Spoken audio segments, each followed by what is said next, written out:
আসসালামু আলাইকুম। কেমন আছেন সবাই? যে যেখান থেকে দেখছেন আশা করি আল্লাহর রহমতে সবাই ভালো আছেন। আমরাও আলহামদুলিল্লাহ ভালো আছি। নতুন আরও একটা ভিডিও শেয়ার করতে যাচ্ছি, আশা করি ভালো লাগবে।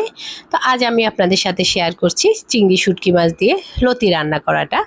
এটা অবশ্য সবাই পারে কম বেশি, তারপরও ইচ্ছে হলো একটু শেয়ার করার জন্য, তো তার জন্য শেয়ার করছি। আর এইদিকে আমি প্রথমেই শুটকি মাছগুলো একটু ধুয়ে নিচ্ছি। এই শুটকি মাছগুলো 2-3 মিনিটের জন্য একদমই কুসুম কুসুম গরম পানিতে ভিজিয়ে রেখে এখন ধুয়ে নিচ্ছি।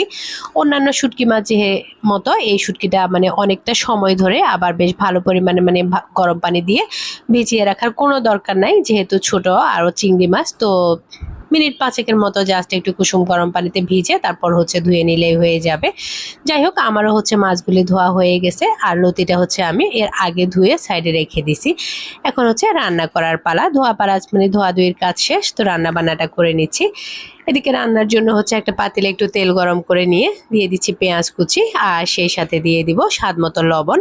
লবণটা একটু বুঝে শুনে দিব, যদি লাগে পরে লবণটা দেওয়া যাবে। তো প্রথমে একটু কম করেই দিলাম। আর এই তো লবণ আর পেঁয়াজটা দেওয়ার পর পেঁয়াজটা যখন একটু নরম হয়ে গেছে সেই সাথে দিয়ে দিচ্ছি বেশ ভালো পরিমাণে রসুন বাটা।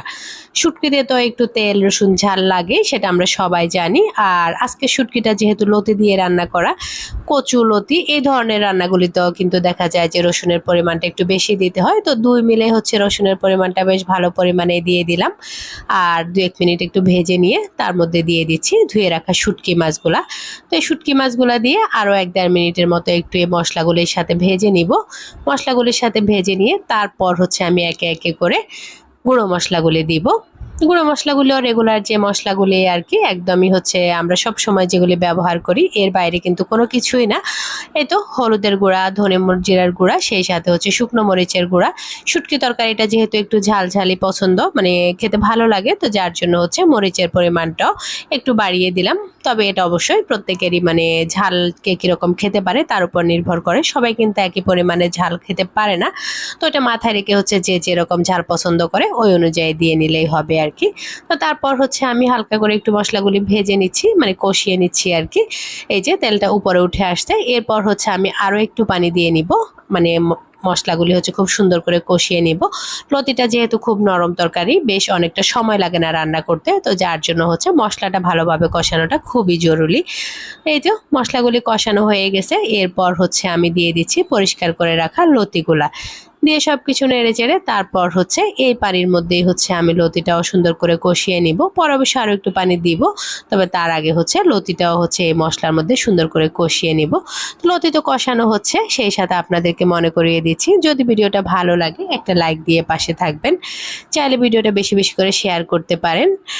আর যারা ফেসবুক পেজ থেকে দেখেন চাইলে আমার ফেসবুক পেজটা ফলো দিয়ে রাখতে পারেন। যারা ইউটিউব চ্যানেল থেকে দেখেন চাইলে ইউটিউব চ্যানেলটা সাবস্ক্রাইব করে রাখতে পারেন।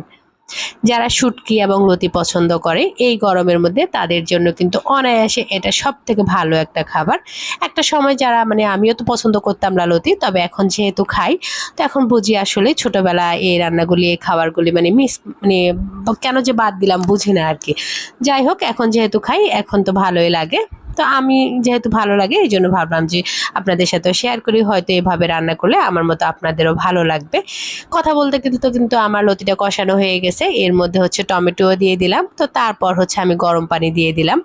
সচরাচর গরম পানিটা দেওয়া হয় না, তবে অনেকেই বলে যেটা যে কচু লতি বা ছড়া এই ধরনের খাবারগুলিতে গরম পানি দিলে তাহলে আর গলা ধরার সম্ভাবনা থাকে না।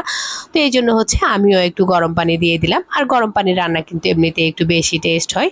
যাই হোক, এরপর একটু লবণটাও দেখে নিচ্ছি সবই ঠিকঠাক আছে কিনা। এর মধ্যে অবশ্যই রান্নাটা শেষ। লতি কিন্তু বেশ অনেকক্ষণ ধরে রান্না করতে হয় না, জাস্ট একটু রান্না করে নিলে হয়ে যায় আর কি, খুব বেশি সময় লাগে না। আর একদমই গোলাই ফেলবো না, একটু সেদ্ধ হয়ে যাবে, বাট দেখতে একটু গোটা গোটা লাগবে, ওরকম করে আমি রান্নাটা রেখে দেবো আর কি।